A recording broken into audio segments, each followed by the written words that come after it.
Welcome to icon India. ఈరోజు మనం August 1కి సంబంధించినటువంటి కరెంట్ అఫైర్స్ గురించి డిస్కస్ చేద్దాం. ఈ కరెంట్ అఫైర్స్కి సంబంధించినటువంటి జాతీయ అంతర్జాతీయ ప్రాంతీయ అంశాలతో పాటు అతి ముఖ్యమైనటువంటి వివిధ కరెంట్ అఫైర్స్ అంశాలను గురించి డిస్కస్ చేస్తాం. సో ఇక్కడ డిస్కస్ చేసేటువంటి ఈ టాపిక్స్ అనేవి ఎగ్జామినేషన్ పాయింట్ ఆఫ్ వ్యూలో మీకు చాలా ఉపయోగపడతాయి. ఈ కరెంట్ అఫైర్స్ను విత్ జనరల్ నాలెడ్జ్తో మనం కవర్ చేయబోతా ఉన్నాం. ఇక ఐకాన్ ఇండియా మీకు ఆన్లైన్ క్లాసెస్తో పాటు ఆఫ్లైన్ క్లాసెస్ని అందిస్తూ ఉంది అన్ని పోటీ పరీక్షలకి సంబంధించి. సో వీటిని మీరు ఆన్లైన్ ద్వారా పొందాలి అనుకుంటే ఐకాన్ ఇండియా యాప్ ద్వారా పొందవచ్చు. ఆఫ్లైన్ ద్వారా అనుకుంటే మా institute Narayanaguda metro station pillar number 1171 దగ్గర ఉంటుంది. ఇక్కడికి వచ్చి జాయిన్ అవ్వచ్చు. ఇక ఇప్పుడు ఎగ్జామ్ జరగబోతున్నటువంటి ఈఓ సిడిపిఓ ఎగ్జామ్స్ కోసం ఆన్లైన్లో ఎక్స్క్లూజివ్గా లైవ్ క్లాసెస్ని అందించడంతో పాటు పేపర్ 2 రిలేటెడ్ మెటీరియల్స్ని అలాగే డైలీ ఎగ్జామ్స్ని వీటితో పాటు గ్రాండ్ టెస్ట్లను అందిస్తూ ఉంది ఐకాన్ ఇండియా. సో వీటన్నింటి కోసం మీరు ఐకాన్ ఇండియా యాప్ ద్వారా రిజిస్టర్ అవ్వచ్చు. ఇక మార్కెట్లోకి మనం ఒక కరెంట్ అఫైర్స్ పుస్తకంని తీసుకురావడం జరిగింది. ఇటీవల ఏ రెండు ప్రధానమైనటువంటి వాటి మధ్యన ఒప్పందాలు జరిగాయి అనేటువంటి అంశాలను చదవాల్సి వచ్చినప్పుడు నేను చెప్పేటువంటి టాపిక్ అనేది మీకు అత్యంత ఉపయోగపడుతుంది అనేటువంటి అంశాన్ని గుర్తుంచుకోవాలి. భారతదేశంలో ఆయుష్ మంత్రిత్వ శాఖ అనేటువంటి ఒక మంత్రిత్వ శాఖ ఉంది. సో ఈ మంత్రిత్వ శాఖ అనేది భారతదేశంలో ఉన్నటువంటి ట్రెడిషనల్ మెడిసిన్స్ అంటే సాంప్రదాయ వైద్యానికి సంబంధించి ఆయుష్ మినిస్ట్రీలో మనకి హోమియోపతి, అల్లోపతి, అలాగే యోగా, యునాని, ఆయుర్వేద ఇలాంటివన్నీ కూడా ఉంటాయి. సో ఇవన్నీ కూడా భారతదేశంలో ప్రాచీన కాలం నుంచి కూడా కొనసాగుతున్నటువంటి మెడిసిన్స్. సో ఇలా 2014 నవంబర్లో ఆయుష్ మంత్రిత్వ శాఖ అనేది భారతదేశంలో ప్రారంభించడం జరిగింది. ఈ మంత్రిత్వ శాఖ ఇటీవల ఎవరితో ఒప్పందం చేసుకుంది, ఎవరితో ఒప్పందం జరిగింది అని చెప్పి క్వశ్చన్ అడుగుతారు. అలా క్వశ్చన్ అడిగితే మీరు చెప్పాల్సినటువంటి ఆన్సర్ WHO అని చెప్పాలి. దీన్నే మనం ఏమంటాం? అంతర్జాతీయ ఆరోగ్య సంస్థ అని అంటాం. ఇంగ్లీష్లో ఏమని అంటున్నాం? వరల్డ్ హెల్త్ ఆర్గనైజేషన్ అని అంటున్నాం. అంటే ఇప్పుడు మనం మాట్లాడబోయే ఒప్పందం ఎవరెవరికి మధ్యన అని అంటున్నాం? WHOకి, ఆయుష్ మినిస్ట్రీకి. క్లియర్. ఇగో ఇది ఈ ఒప్పందం గురించి అడిగితే మీరు ఆన్సర్ చేయాల్సినటువంటి అంశంనే నేను టాపిక్గా రాస్తా ఉన్నా. ఎవరెవరికి మధ్యన ఒప్పందం కుదిరింది అని అంటే భారతదేశానికి సంబంధించినటువంటి ఆయుష్ మినిస్ట్రీ మధ్యన, అలాగే WHO మధ్యన, వరల్డ్ హెల్త్ ఆర్గనైజేషన్ మధ్యన ఒప్పందం అనేది కుదిరింది అనేటువంటి అంశాన్ని మనం గుర్తుంచుకోవాల్సి ఉంటుంది. సో ఇలా దేనికోసం ఒప్పందం కుదిరింది అని అంటే ఇప్పటికే మీకు ఈ విషయం అర్థమై ఉండాలి. సో దేనికోసం కుదురుతుంది అని అంటే మెడిసిన్ రిలేటెడ్గా సాంప్రదాయ మెడిసిన్ రిలేటెడ్గా కుదురుతుంది అనేటువంటి అంశాన్ని ఇక్కడ మనం ప్రత్యేకంగా గుర్తించాల్సి ఉంటుంది. సో ఇప్పుడు ఈ ఒప్పందానికి సంబంధించి ఈ ఒప్పందంలో రెండింటి మధ్యన కుదిరింది అనేటువంటిది ప్రధానంగా గుర్తుంచుకోవాలి. అయితే గుజరాత్కి సంబంధించినటువంటి జామ్నగర్లో WHO ఏం చేసింది అని అంటే గ్లోబల్ ట్రెడిషనల్ మెడికల్ సెంటర్ని ప్రారంభించడం జరిగిందండి. ఏమని అంటున్నాం? గ్లోబల్, ఇగో ఇది ఇంపార్టెంట్ రా, ఇగో global traditional medicine centre, right? So ఇలా ఈ సెంటర్ ఇక్కడ ప్రారంభించబడింది అని అడుగుతారు. యాక్చువల్గా ఇది లాస్ట్ ఇయర్కి సంబంధించినటువంటి బిట్టు. ఇది ఎక్కడ ప్రారంభించబడింది అని అంటే మన భారతదేశంలోనే ప్రారంభించబడింది. ఎక్కడ అని అంటున్నాం? భారతదేశంలోనే ప్రారంభించబడింది అని అంటున్నాం. సో భారతదేశంలో ఎక్కడున్నది ఇది అని అంటారు. అడిగితే మీరు చెప్పాల్సినది భారతదేశంలో ఉన్నటువంటి గుజరాత్లో, అలాగే గుజరాత్కి సంబంధించినటువంటి జామ్నగర్లో ఉన్నది అని చెప్పాలి. ఎక్కడ అని అంటున్నాం? జామ్నగర్లో ఉన్నది అనేటువంటి అంశాన్ని గుర్తుంచుకోవాలి. ఇది లాస్ట్ ఇయర్ ఎక్కడ అని అంటే భారతదేశంలోనే స్థాపించబడింది అని గుర్తుంచుకోవాలి. ఇప్పుడు WHO వరల్డ్ హెల్త్ ఆర్గనైజేషన్ అని అంటున్నాం. ఈ వరల్డ్ హెల్త్ ఆర్గనైజేషన్ ఎక్కడ ఉంటుంది అని అంటే బేసిక్గా జెనీవాలో ఉంటుంది. దీని ప్రధాన కార్యాలయం. అక్కడ నుంచి ఇది కార్యకలాపాలను నిర్వహిస్తూ ఉంటుంది. కానీ ఇక్కడ మనం ఇండియాలో కూడా ఇది ఒక విభాగాన్ని స్టార్ట్ చేసింది. అదే ట్రెడిషనల్ మెడిసిన్స్ అని అంటున్నాం. ఏమని అంటున్నాం? ట్రెడిషనల్ మెడిసిన్ సెంటర్ని స్థాపించింది. సో ఇలా స్థాపించినటువంటి ఈ ట్రెడిషనల్ మెడిసిన్ సెంటర్ అభివృద్ధి కోసం ఇప్పుడు భారత్ ఆర్థిక సహాయాన్ని అందిస్తుంది. మా దేశంలో మీరు గ్లోబల్ ట్రెడిషనల్ మెడిసిన్ సెంటర్ పెట్టారు కదా, దీని అభివృద్ధి కోసం మేము డబ్బులు కేటాయిస్తాము అని చెప్పేసి ఇప్పుడు ఒప్పందం చేసుకోవడం జరిగింది. అంటే ఇక్కడ మన భారతదేశం ఏం చేస్తూ ఉంది అని అంటే ఈ ఒప్పందంలో భాగంగా ఆర్థిక సహాయాన్ని అందిస్తూ ఉంది. ఆర్థిక సహాయం ఎవరికి అందిస్తూ ఉంది అని చెప్పేసి అడిగితే డబ్ల్యూహెచ్ఓకి అందిస్తూ ఉంది.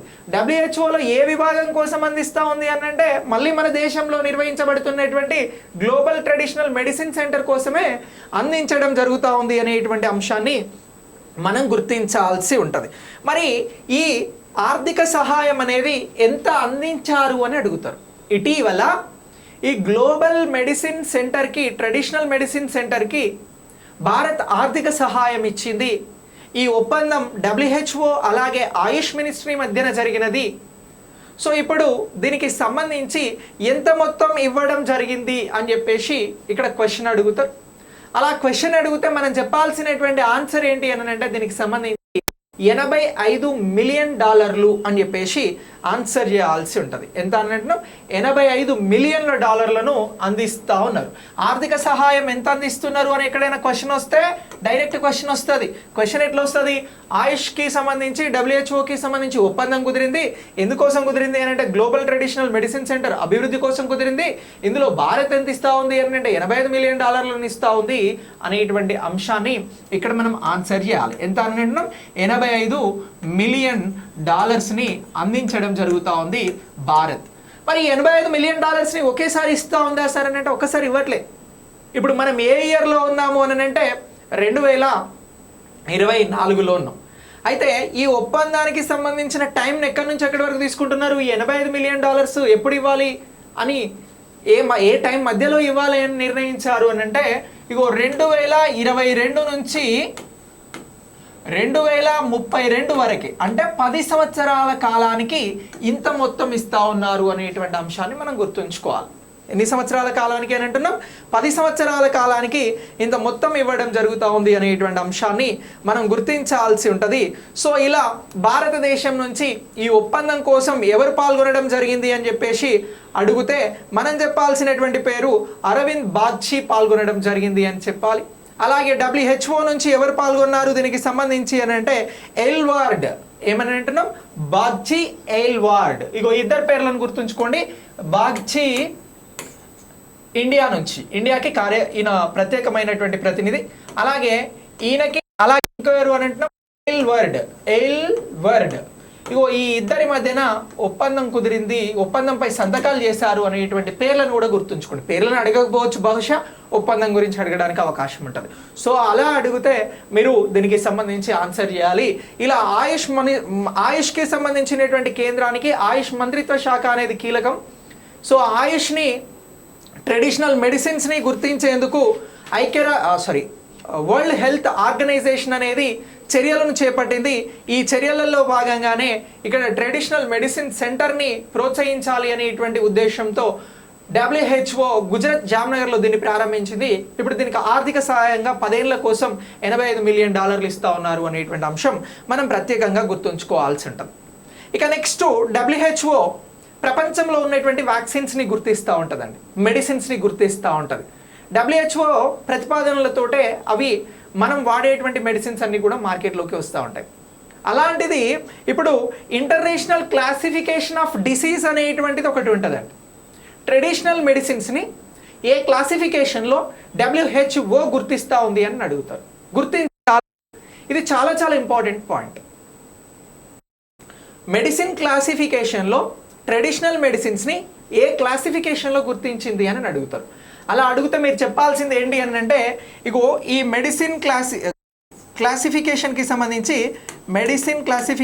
సంబంధించి 11లో గుర్తించడం జరిగింది. డబ్ల్యూహెచ్ఓ అనేది ట్రెడిషనల్ మెడిసిన్స్ని దేనిలో భాగంగా గుర్తించింది అని అంటే ఇంటర్నేషనల్ క్లాసిఫికేషన్ ఆఫ్ డిసీజ్ అని అంటున్నాం. ఏమని అంటున్నాం? ఇంటర్నేషనల్ క్లాసిఫికేషన్ ఆఫ్ డిసీజ్ అని చెప్పేసి అంటున్నాం. దీనిలో 11కి సంబంధించి వీటిని గుర్తించినటువంటి అంశాన్ని మనం గుర్తుంచుకోవాలి. ఏ మెడిసిన్స్ ని గుర్తించారు అని అడుగుతారు. చూడండి, ఇంటర్నేషనల్ క్లారిఫికేషన్ ఆఫ్ డిసీజ్ 11లో భాగంగా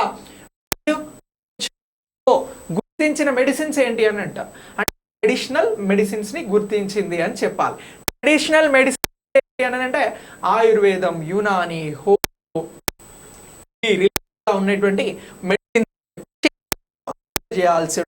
సో ఇలా డబ్ల్యూహెచ్ఓకి సంబంధించినటువంటి వరల్డ్ హెల్త్ ఆర్గనైజేషన్కి సంబంధించిన ప్రధాన కార్యాలయం ఎక్కడ ఉంది అని చెప్పేసి ప్రీవియస్ ఎగ్జామ్స్లలో జీకే పాయింట్ ఆఫ్ వ్యూలో బిట్ అడిగేవారు. అలా అడిగితే జెనీవాలో ఉంది, ఇది ఎక్కడ ఉంటుంది అని అంటే స్విట్జర్లాండ్లో ఉంటుంది అని చెప్పాలి.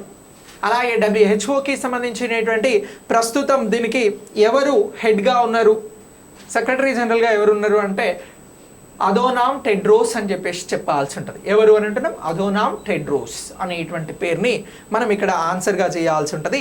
సో ఇలా దీనికి సంబంధించి మనం ఇంపార్టెంట్గా గుర్తుంచుకోవాలి, రైట్. ఇక నెక్స్ట్ దీని తర్వాత స్త్రీ పురుషులకి సంబంధించి సమాన వేతనము అనేటువంటి అంశం గురించి మాట్లాడదాం. ఇది కూడా లేటెస్ట్ కరెంట్ అఫైర్స్లో వెరీ వెరీ ఇంపార్టెంట్. ఇక రీ ఎగ్జామ్కి సంబంధించి ఈఓ సిడిపిఓ లాంటి ఎగ్జామ్స్ రాసేటువంటి వారికి అత్యంత ఇంపార్టెంట్ నేను చెప్పబోయేటువంటి అంశం. సో ఇప్పుడు సమాన వేతనం, ఈక్వల్ శాలరీ గురించి మాట్లాడదాం. సో ఈ సమాన వేతనానికి సంబంధించి ఒక అప్డేట్ అనేది వచ్చింది. ఈ సమాన వేతనానికి సంబంధించి వచ్చినటువంటి అప్డేట్ ఏంటి అనేది ఒకసారి చూద్దాం, రైట్.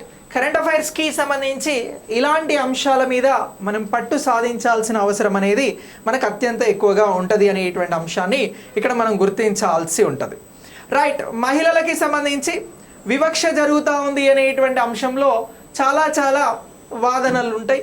అలాగే అలాంటి అంశాలను మనం అప్పుడప్పుడు వింటూ ఉంటాం. అయితే మహిళలకి సంబంధించి పని విషయంలో వారు కష్టపడేటువంటి పనిని గుర్తించి వారికి సంబంధించి సమాన వేతనంని అప్లై చేస్తున్నాము అని చెప్పేసి ఇప్పుడు ఇటీవల ప్రభుత్వం పార్లమెంట్ వేదికగా చెప్పింది. మరి సమాన వేతనం కల్పించేందుకు ఏ చట్టాన్ని అమలు చేస్తున్నాము అని చెప్పింది. మహిళలపైన వివక్షతను తగ్గించేందుకు ఏ విధానాలను అనుసరిస్తున్నాము అని చెప్పేసి చెప్పడం జరిగింది అనేది ప్రస్తుత కరెంట్ అఫైర్స్ అంశం మన క్లాస్కి. సో ఇప్పుడు సమాన వేతనానికి సంబంధించినటువంటి చట్టం ఏమైనా భారతదేశంలో చేశారా సార్ అని అంటే చేయడం జరిగింది. ఈ చట్టాన్ని బేస్ చేసుకొని భారత ప్రభుత్వం ఏం చేస్తూ ఉంది అని అంటే సమాన వేతనం పురుషులతో పాటు స్త్రీలకి సమాన వేతనం ఇస్తాము అని అంటుంది. మరి ఈ సమాన వేతనానికి సంబంధించినటువంటి అంశం ఎక్కడ ప్రస్తావించారు అని అంటున్నాం, పార్లమెంట్లో ప్రస్తావించడం జరిగింది. సో ఇప్పుడు పార్లమెంట్లో ఈ ప్రస్తావన వచ్చింది కాబట్టి నేను దీన్ని కరెంట్ అఫైర్స్ అంశంగా తీసుకున్నా. కానీ ఇందులో మనం వివిధ చట్టాలను గురించి మాట్లాడాల్సి ఉంటుంది.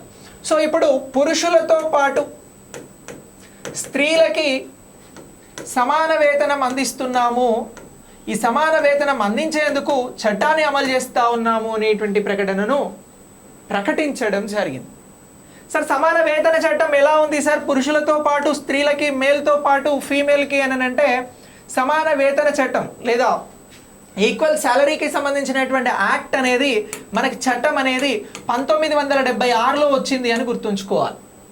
ఈ 1976లో వచ్చినటువంటి ఈ చట్టాన్ని అమలు చేసి పురుషులకి స్త్రీలకి సమాన వేతనం ఇచ్చేందుకు సిద్ధంగా ఉన్నాము అని చెప్పేసి ప్రభుత్వం ప్రకటించినటువంటి అంశం అనేది మనకి ముఖ్యమైనటువంటి అంశం. సమాన పారితోషిక చట్టానికి సంబంధించి దీనితో పాటు స్త్రీలకి సంబంధించి ఉన్నటువంటి వివక్షతను తగ్గించేందుకు ప్రయత్నం చేస్తున్నాము అని చెప్పేసి ప్రకటించడం జరిగింది. ఇక ఇందులో భాగంగా కనీస వేతనాలు, ఇదేమో సమాన వేతనం కోసం 1976 ఇస్తున్నాము అని చెప్పారు, మేల్ ఆర్ ఫీమేల్కి, మేల్ అండ్ ఫీమేల్కి.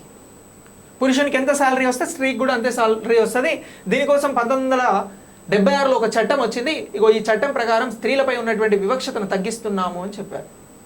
ఇక నెక్స్ట్ దీంతో పాటు మరొక అంశం ఏమిటి అని అంటే ఎవరైతే వేతనం కోసం వెళ్తారో, శాలరీ కోసం పనిచేస్తారో దీనికి సంబంధించి కనీస వేతన చట్టం ఇంత ఇవ్వాలి అని చెప్పేసి ఉంది. దీని వలన కూడా స్త్రీలపై ఉన్నటువంటి వివక్షతను తగ్గిస్తున్నాము అని చెప్పారు. మరి కనీస వేతన చట్టం ఎప్పుడొచ్చింది అనేటువంటి అంశాన్ని ప్రీవియస్లో ఎగ్జామ్స్లో అడిగారు. అలా అడుగుతూ మనం చెప్పాల్సింది ఏంటి అని అంటే కనీస వేతన చట్టం, కనీస వేతన చట్టం ఎప్పుడొచ్చింది అని చెప్పేసి క్వశ్చన్ అడిగారండి. ఇలా అడుగుతూ మనం చెప్పాల్సినటువంటి అంశం 1948లో వచ్చింది. భారతదేశానికి స్వతంత్రం వచ్చిన తర్వాత మొదటి సంవత్సరం 1948లో కనీస వేతన చట్టాన్ని తీసుకొచ్చారు. ఇగో ఇది కూడా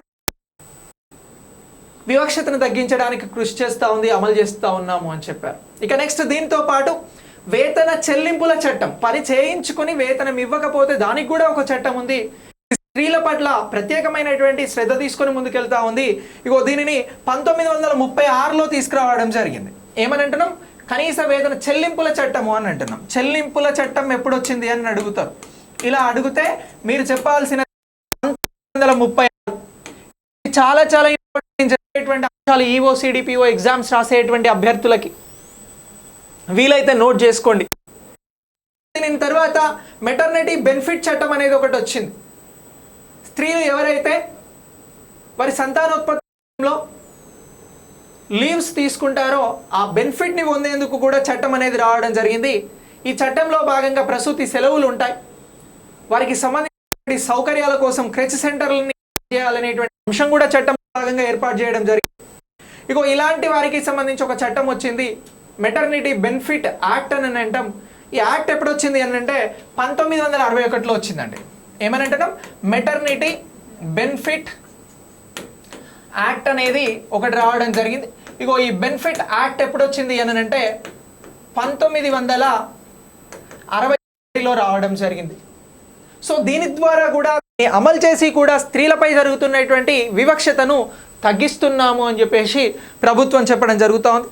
ఇక ప్రత్యేకంగా గనులు, క్వారీస్ ఇలాంటి వాటిలో ఎవరైతే పనిచేస్తూ ఉంటారో అలాంటి మహిళలకి సంబంధించి 1952లో ఒక చట్టం తీసుకురావడం జరిగింది. రేపు మిమ్మల్ని క్వశ్చన్ అడుగుతారు ఎగ్జామ్లో, గనులలో పనులు నిర్వహించేటువంటి మహిళల కోసం భారతదేశం ఏదైనా చట్టం వచ్చిందా, వస్తే ఎప్పుడు వచ్చింది చెప్పండి అని అడుగుతారు మిమ్మల్ని.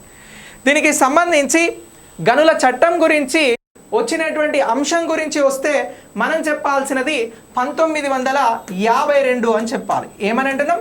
గనుల చట్టం ఎప్పుడు వచ్చినది అని అంటే 1952లో రావడం జరిగింది అనేటువంటి అంశాన్ని ఇక్కడ మనం ప్రత్యేకంగా గుర్తించాల్సి ఉంటుంది. సో ఇలా గనుల చట్టం అనేది 1952లో వచ్చింది అనేటువంటి అంశాన్ని ఇక్కడ ప్రత్యేకంగా గుర్తుంచుకోవాలి. సో ఇలా స్త్రీలపై ఉన్నటువంటి వివక్షతను తగ్గించేందుకు భారత ప్రభుత్వం చర్యలు చేపడతా ఉంది అని చెప్పేసి పార్లమెంట్ వేదికగా ప్రకటించడం జరిగింది అనే అంశాన్ని గుర్తుంచుకోండి. ఇటీవల పార్లమెంట్కి సంబంధించి స్త్రీల వివక్షతను తగ్గించేందుకు ఏ చట్టాలను ప్రస్తావించారు అని అంటే మేల్ అండ్ ఫీమేల్కి సంబంధించి ఇగో 1976 చట్టంని ప్రస్తావించారు. కనీస వేతన చట్టం 1948ని తీసుకొచ్చారు. చెల్లింపుల చట్టం 1936 వచ్చింది. మెటర్నిటీ బెనిఫిట్ యాక్ట్ 1961 వచ్చింది. గనుల చట్టం 1952 వచ్చింది అనేటువంటి అంశాలను మనం ఇక్కడ ప్రత్యేకంగా గుర్తించాల్సి ఉంటుంది. ఇవన్నీ కూడా మనకు ముఖ్యమైనటువంటి అంశాలుగా గుర్తుంచుకోవాలి. రైట్, ఇక ఇలా దీన్ని మనం గుర్తుంచుకోవాల్సి ఉంటుంది, ఇంపార్టెంట్ అని అంటున్నాం. ఇక ఇప్పుడు ప్యారిస్లో ఒలింపిక్ గేమ్స్ అనేవి జరుగుతూ ఉన్నాయి, మీ అందరికీ తెలుసు. సో మరి ప్యారిస్ ఒలింపిక్ గేమ్స్కి సంబంధించి ఉన్నటువంటి ప్రస్తుత అప్డేట్ ఏంటి అని అంటే స్వప్నిల్ కునెల్కు ఒలింపిక్స్లో కాంస్య పథకం రావడం జరిగింది. ఎవరికి అని అంటున్నాం? స్వప్నిల్. ఇగో ఇటీవల షూటింగ్కి సంబంధించి ఏ విభాగంలో? Paris Olympics. ఇగో క్రీడలకి సంబంధించి ఇది వెరీ వెరీ ఇంపార్టెంట్.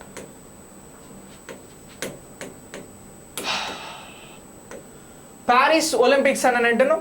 ఈ ప్యారిస్ ఒలింపిక్స్ ఏదైతే ఉందో దీనికి సంబంధించి ఇగో మనం ఈ స్పోర్ట్స్కి సంబంధించి దేంట్లో అని అంటే షూటింగ్ అని అంటున్నాం. ఇగో షూటింగ్ విభాగంలో ఇటీవల కాంస్య పథకం సాధించినది ఎవరు అని చెప్పేసి క్వశ్చన్ అడుగుతారు. ఇలా అడిగితే మనం స్వప్నిల్ కునెల్ పేరుని చెప్పాల్సి ఉంటుంది. ఎవరి పేరును అని అంటున్నాం?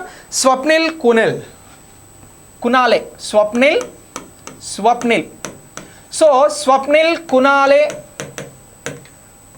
ఎన్ని మీటర్ల విభాగంలో అనంటే 50 మీటర్ల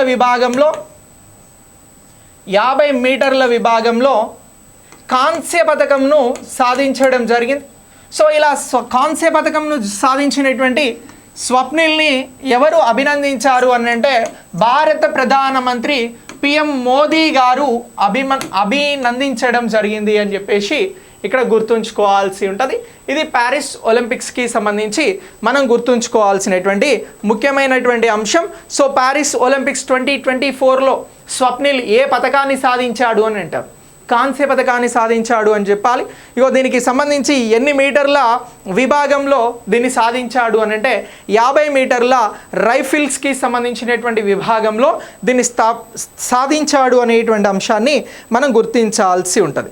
మరి ఒలింపిక్ గేమ్స్ అనేవి 2024 జరుగుతున్నాయి. మొట్టమొదటిసారి ఎప్పుడు జరిగినవి అనేటువంటి అంశాన్ని కూడా ఇక్కడ క్వశ్చన్గా అడిగితే 1896లో వీటిని నిర్వహించడం జరిగింది అని చెప్పాలి.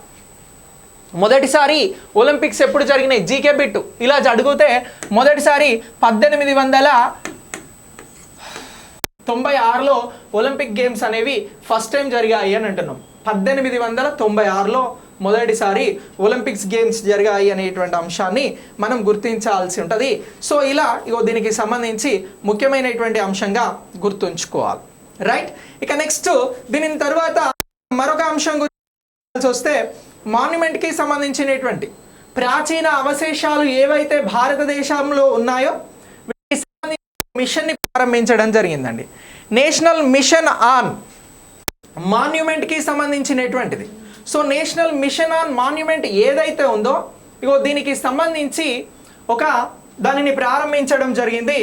దానిని గురించి ఒకసారి మాట్లాడదాం. సో ఇప్పుడు నేషనల్ మిషన్ ఆన్ మాన్యుమెంట్స్కి సంబంధించినటువంటి ఒప్పందం అనేది మనకు ముఖ్యమైనటువంటి ఒప్పందంగా గుర్తుంచుకోవాలి. ఏమని అంటున్నాం? నేషనల్ మిషన్ ఆన్ మాన్యుమెంట్స్కి సంబంధించినటువంటిది. సో ఇప్పుడు ఈ నేషనల్ మిషన్ ఆన్ మాన్యుమెంట్స్ ఏదైతే ఉందో ఇది భారతదేశంలో ఉన్నటువంటి ప్రాచీన అలాగే స్మారక చిహ్నాలు కట్టడాలు ఏవైతే ఉంటాయో వాటికి సంబంధించినటువంటి వాటిపైన ఈ మిషన్ వాటిని పరిరక్షించేందుకోసం కృషి చేస్తూ ఉంటుంది. సో ఈ మిషన్కి సంబంధించి 2 జాతీయ రిజిస్టర్లను రూపొందించడం జరిగింది. నేషనల్ మిషన్ ఆన్ మాన్యుమెంట్స్కి సంబంధించి ఇటీవల ఎన్ని రిజిస్టర్లను రూపొందించారు అని అంటారు? 2 రిజిస్టర్లను రూపొందించడం జరిగింది అనేటువంటి అంశాన్ని మనం ఇక్కడ గుర్తించాల్సి ఉంటుంది. సో ఇలా 2 రిజిస్టర్లను రూపొందించి ఏం చేస్తూ ఉన్నారు అని అంటే ఈ ప్రాచీన కట్టడాలు స్మారక చిహ్నాలు భారతదేశంలో ఏవైతే ఉన్నాయో వాటిని రక్షించేందుకు ప్రయత్నం చేస్తూ ఉన్నారు. ఈ రిజిస్టర్లను రూపొందించడంతో పాటు ఈ నేషనల్ మిషన్ ఆన్ మాన్యుమెంట్ ద్వారా ఎవరైతే చారిత్రాత్మకంగా ఉన్నటువంటి కట్టడాలపై కృషి చేసేటువంటి అభ్యర్థులు ఉంటారో వారందరితో ప్రత్యేకమైనటువంటి వర్క్షాప్స్ నిర్వహించడం జరుగుతూ ఉంది. ఇక్కడ క్వశ్చన్ అడుగుతాడు, నేషనల్ మిషన్ ఆన్ మాన్యుమెంట్ అనేది భారతదేశంలో ఎప్పుడు స్టార్ట్ అయింది అని చెప్పేసి ఇయర్ చెప్పాలి. మనం 2007లో దీన్ని ప్రారంభించడం జరిగింది అని చెప్పాలి. ఇక ఇటలీకి సంబంధించినటువంటి ప్రత్యేకమైనటువంటి యూనివర్సిటీస్తో ఒప్పందాలు చేసుకొని వారి సహకారాన్ని తీసుకొని భారతదేశంలో మాన్యుమెంట్స్ని పరిరక్షించేందుకు ప్రయత్నం చేస్తూ ఉన్నారు అని చెప్పేసి గుర్తుంచుకోవాలి. ఇక దీంతోపాటు ఇంకొక ఇంపార్టెంట్ క్వశ్చన్ అడుగుతాడు, భారతదేశంలో మాన్యుమెంట్స్ వీటిని పరిరక్షించేందుకోసం అని చెప్పేసి ఉన్నటువంటి ఒప్పందాలలో ఏ ఐఐటి మాన్యుమెంట్స్ కోసం లేదా పురావస్తు కట్టడాల పరిరక్షణ కోసం ఒప్పందం చేసుకుంది అని అడుగుతాడు. అలా క్వశ్చన్ అడిగితే పురావస్తు రంగంలో సహాయ సహకారాలను అందించడానికి భారతదేశానికి సంబంధించి ఆర్కియాలజికల్ సర్వే ఆఫ్ ఇండియాతో ఎవరు కలిసి పనిచేస్తూ ఉన్నారు అని అంటే కలిసి పనిచేస్తున్నటువంటి ఐఐటి ఏంటి అని అడుగుతారు. కలిసి పనిచేస్తున్న ఐఐటి ఏమిటి అని అడుగుతారు. ఇలా అడిగితే మనం చెప్పాల్సినటువంటి ఆన్సర్ వచ్చి ఏంటి అని అంటే IIT Gandhinagar, Indian institute of technology Gandhinagar అనేటువంటిది కలిసి పనిచేయడం జరుగుతూ ఉంది. ఇది వెరీ వెరీ ఇంపార్టెంట్ బిట్ అండి. గాంధీనగర్ అనేది కలిసి పనిచేయడం జరుగుతూ ఉంది. రైట్, సో ఇలా దీన్ని గుర్తుంచుకోవాలి. భారతదేశంలో పురావస్తు కట్టడాలకి సంబంధించి ఆర్కియాలజికల్ సర్వే ఆఫ్ ఇండియాతో ఏ ఐఐటి జత కట్టింది అని అంటే కట్టడాల పరిరక్షణ కోసం ఐఐటి గాంధీనగర్ పనిచేస్తూ ఉంది అనేటువంటి అంశం వెరీ వెరీ ఇంపార్టెంట్. దీన్ని బిట్గా అడగడానికి అవకాశం ఉంటుంది. ఇక నేషనల్ మిషన్ ఆన్ మాన్యుమెంట్స్కి సంబంధించినటువంటిది ఎప్పుడు స్టార్ట్ అయింది అని అంటే 2007లో ప్రారంభించబడింది అనేటువంటి అంశాన్ని కూడా మనం ఇక్కడ ఆన్సర్గా చేయాల్సి ఉంటుంది. సో ఇలా ఈ ఆన్సర్స్కి సంబంధించినటువంటి అంశాన్ని మనం ప్రత్యేకంగా గుర్తుంచుకోవాలి. సో ఇలా ఈ క్లాస్ని మీరు ఫస్ట్ ఆగస్ట్కి సంబంధించిన కరెంట్ అఫైర్స్గా అప్డేట్ చేసుకోండి. మనం ఆన్లైన్ ఆఫ్లైన్ క్లాసెస్ని ఇవ్వడం జరుగుతూ ఉంది. వీటికి సంబంధించి మీరు ఎప్పటికప్పుడు కాంటెంట్ని అప్డేట్ చేసుకోండి. ఈ అప్డేట్స్కి సంబంధించినటువంటి అంశాలు మీకు ఎప్పటికప్పుడు అందిస్తూ ఉంటాం. ఓకేనా? Thanks for watching. Next video ద్వారా మళ్ళీ కలుద్దాం.